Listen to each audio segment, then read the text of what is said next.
여러분 안녕하세요. 도서여행 유튜버 이지훈입니다. 지난 영상에서는 성 베드로 대성당이 우여곡절 끝에 마침내 완공되었다고 말씀을 드렸는데요. 오늘 영상에서는 이렇게 완공된 베드로 대성당이 어떤 모습인지, 또 거기에는 어떤 귀중한 보물들이 보관되어 있는지 살펴보도록 하겠습니다. 베드로 성당을 보시려면 일단 줄을 서셔야 해요. 그리고 보시는 것처럼 줄이 많이 길어요.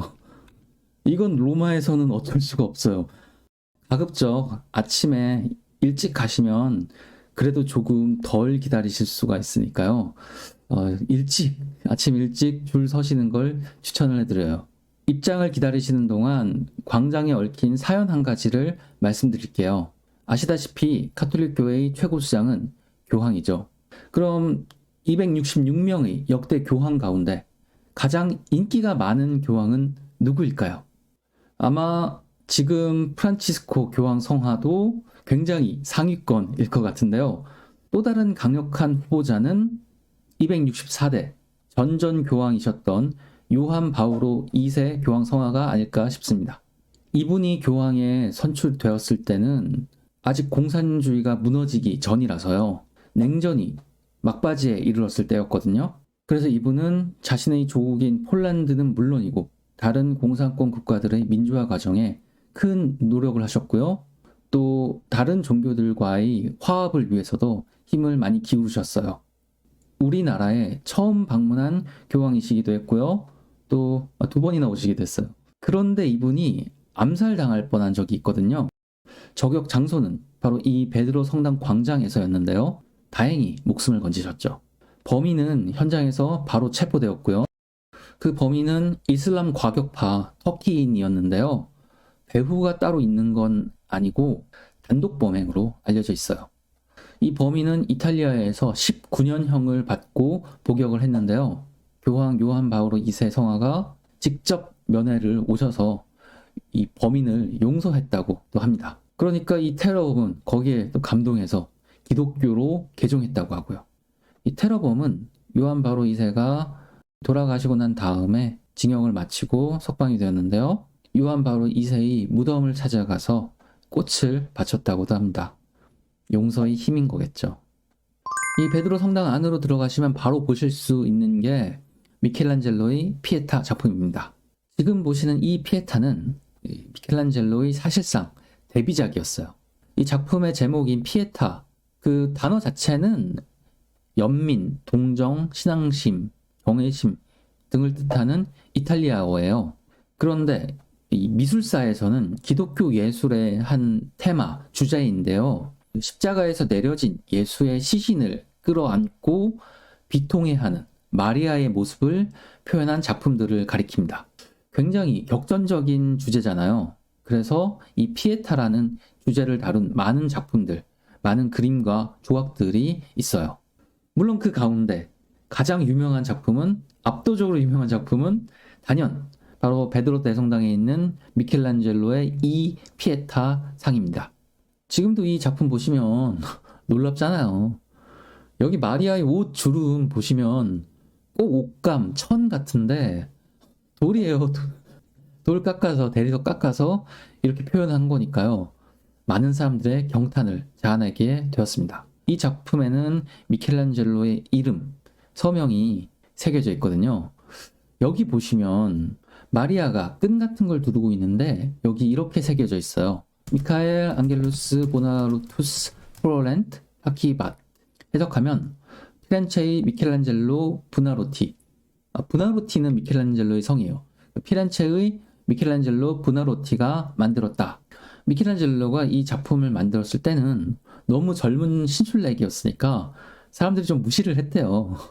그래서 미켈란젤로가 이건 내가 만든 거야 라고 표시를, 인증을 박아 놓은 거죠. 그런데 미켈란젤로가 자기 이름을 새겨놓은 다음에 집으로 돌아가는데 저녁이었다고 해요. 밤하늘을 보니까 별이 반짝이는 밤하늘이 너무 아름다웠던 거예요. 그래서 밤하늘을 바라보다가 미켈란젤로가 든 생각이, 하나님은 이 아름다운 밤하늘을 창조하시고도 자기 이름을 어디에도 새겨두시지 않았는데 내가 뭐라고 내가 이름을 새겨놨을까라고 후회했다는 거죠. 그래서 그 이후로는 미켈란젤로가 자기 조각품에 이름을 새겨두지 않았다고 해요. 이제 피에타를 보시고 나서 교회 전체를 보시면 굉장히 화려하죠. 그런데 무엇보다도 이 글자들이 눈에 확 들어와요. 물론 성경의 구절들인데요. 이 문구들 가운데 대표적인 글귀는 교회 한가운데 새겨져 있는 이 문장인데요. 이 문장은 성경의 신약성서예요. 마태복음서 16장에 나오는 구절이라고 합니다. 교회 다니시는 분들은 친숙한 문장일 텐데요. 바로 너는 베드로라. 내가 이 반석 위에 내 교회를 세우리니 라는 내용이에요. 베드로는 글자 그대로는 바위라는 뜻의 단어라고 말씀을 드렸잖아요. 예수님이 베드로라는 바위 위에 교회를 세운다고 하신 그 구절이죠. 이 구절이 여기 이렇게 왜 쓰여져 있겠어요? 이 문장, 베드로의 위에다 나의 교회를 세우겠다는 성경 구절은 신에게서 부여받은 교황의 정통성을 상징하는 문장인 거죠. 그래서 이렇게 사방에 이 성경 구절을 다 둘러쳐 놓은 거고요. 그리고 교회 중앙 부분에는 이 교회의 주인공인 베드로의 청동상이 있습니다. 미신 같기는 한데 이 청동상의 발가락을 만지면 소원이 이루어진다는 얘기가 있어요. 도라로방 같죠? 수백 년 동안 많은 사람들이 이 베드로의 발가락을 만져서 지금은 발가락이 많이 닳았다고 해요. 그리고 성당 한켠에는 베드로의 의자도 있는데요. 전해오는 얘기로는 베드로가 살아생전에 설교를 할 때 이 의자에 앉았다는 얘기가 있어요.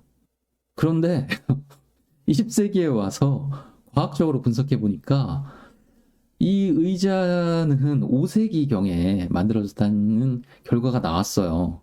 베드로는 기원 후 60년경에 순교한 것으로 알려져 있으니까요.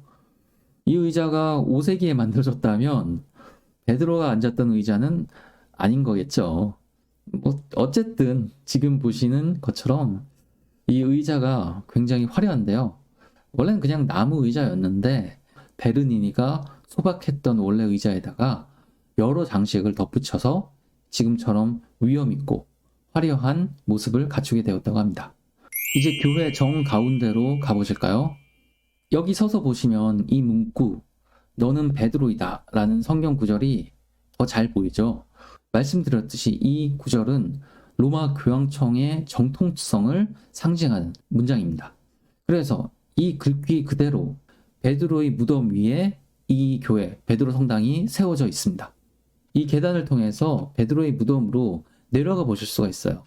그리고 이곳 베드로 성당의 지하에는 베드로 말고도 22명의 교황들의 무덤이 함께 안치되어 있습니다. 교황청의 정통성을 상징하는 거죠. 이렇게 베드로 성당에서는 교황청의 정통성을 강조하는 것들을 많이 보실 수 있는데요. 교황의 정통성을 뒷받침하기 위해서 진귀한 성유물들, 성스러운 유물들도 보관되어 있습니다. 물론 이 유물들은 대부분 바티칸 깊숙한 곳에 소중하게 보관되어 있으니까 우리가 직접 볼 수는 없고요. 아쉽지만 이 유물들을 상징하는 조각품들을 보실 수는 있어요. 말씀드렸듯이 성당 한가운데에는 베드로의 무덤이 있고요. 그 위로는 제대, 즉 제단이 설치되어 있는데요. 이 제단을 가운데 놓고 성유물들을 상징하는 조각들이 주변에 배치되어 있어요. 마치 사대천왕처럼 이 성당을 수호하고 있는 것 같은데요. 이 사대천왕 중에 익숙한 인물이 있네요. 십자가를 든 이 여인은 예전에 말씀드린 적이 있는데요. 바로 콘스탄티누스 대제의 어머니인 헬레나 황후입니다. 콘스탄티누스 대제는 로마 황제였고요. 황제로 즉위한 뒤에 기독교 박해를 중단했다고, 기독교를 인정했다고 말씀드렸어요. 그리고 콘스탄티누스 황제의 어머니인 헬레나 황후는 기독교로 개종한 다음에 예루살렘에 가서 예수님과 관련된 여러 유물들을 발굴했다고 말씀드렸는데요. 헬레나 성녀가 로마에 가져온 여러 유물 가운데 가장 중요하게 여겨지는 것이 바로 십자가, 예수님이 처형당할 때 매달리셨던 그 십자가예요. 이 십자가, 일명 트루 크로스가 이곳 베드로 성당에 보관되어 있어요. 그걸 상징하는 조각품이 바로 이 헬레나 성녀의 조각이죠. 헬레나 성녀 다음으로는 또 한 명의 여인 조각상이 있는데요. 보시는 것처럼 얇은 천을 들고 있죠. 그런데 참 표현을 잘했죠. 이 천도 역시 예수님과 연관된 유물이에요. 여러 번 말씀드렸지만 예수님이 처형당하시면서 온갖 순환을 받으시잖아요. 갖은 매질과 고문을 받으시고 나서 십자가를 지고 길을 걸어서 골고다 언덕으로 향하시는데요. 예수님이 너무 고통스러워 하시니까 이 군중 속에서 한 여인이 이 안타까운 마음에 예수님 가까이 다가와서 가지고 있던 천으로 예수님 얼굴을 닦아드린 거죠. 근데 나중에 보니까 그 천에 예수님 얼굴이 새겨져 있는 거예요. 각인이 되어 있는 거예요. 기적인 거죠. 이 여인이 누구인지는 모르는데 그냥 베로니카라는 이름으로 알려져 있어요. 이 천은 타이밍을 잘 맞추시면 직접 보실 수 있어요. 매 해마다 예수님의 순환을 기억하는 순환 주일이 있는데요. 그러니까 이 천과 직접 연관된 기간이죠. 이때는 이 천을 전시를 한다고 해요. 다음으로 베드로 성당을 지키고 있는 또 다른 사천왕은 바로 성 안드레아입니다.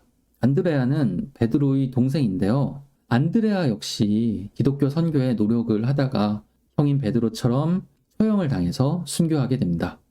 그런데 이 조각상을 보시면 십자가가 비뚤게 서 있는 것처럼 보이잖아요. 그래서 X자 모양으로 보이고요.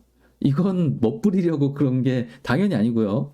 안드레아가 처형당할 때 역시 십자가형을 받게 되었는데요. 근데 십자가를 기울여서 X자 형태로 만들어서 매달아 달라고 했대요. 예수님을 서양에서는 크라이스트라고 부르잖아요. 그런데 크라이스트의 첫 번째 알파벳 글자가 영어로는 C로 시작하지만 당시 많이 사용되던 그리스어에서는 X라서요. 크리스마스를 줄여서 엑스마스라고도 하잖아요. 안드레아가 처형당할 때 예수님의 알파벳 앞글자인 X자형으로 매달아 달라고 요청했대요. 그래서 안드레아의 상징은 이렇게 X자형 십자가가 되었습니다. 그런데 약간 끔찍한 이야기이긴 한데요. 안드레아가 처형당하고 나서 안드레아의 머리만 따로 보관이 되었다고 해요. 성 안드레아의 머리는 이곳 베드로 성당에 보관되어 있다가 나중에 카톨릭과 그리스 정교회 사이에 화해를 위해서 다시 그리스 정교회 측에 전달이 됐다고 해요. 그래서 지금은 베드로 성당이 있지는 않다고 해요. 마지막으로 베드로 성당 중앙부에서 보실 수 있는 조각품은 바로 롱기누스입니다. 성 론지노라고도 하는데요. 창을 들고 있는 모습이죠. 이 롱기누스는 로마의 군인이었는데요. 그래서 창을 들고 있는 거고요. 로마 군인이 어쩌다 기독교의 성인이 되었을까요? 이것도 예수님이 십자가형 받으실 때와 연관되어 있어요. 예수님이 십자가형을 받으시고 사망한 것을 확인하기 위해서 한 로마 병사가 예수님의 옆구리를 창으로 찌르거든요. 예수님을 찔렀던 그 로마 병사가 바로 이 롱기누스입니다. 롱기누스는 창으로 예수님을 찔렀다고 하는데요.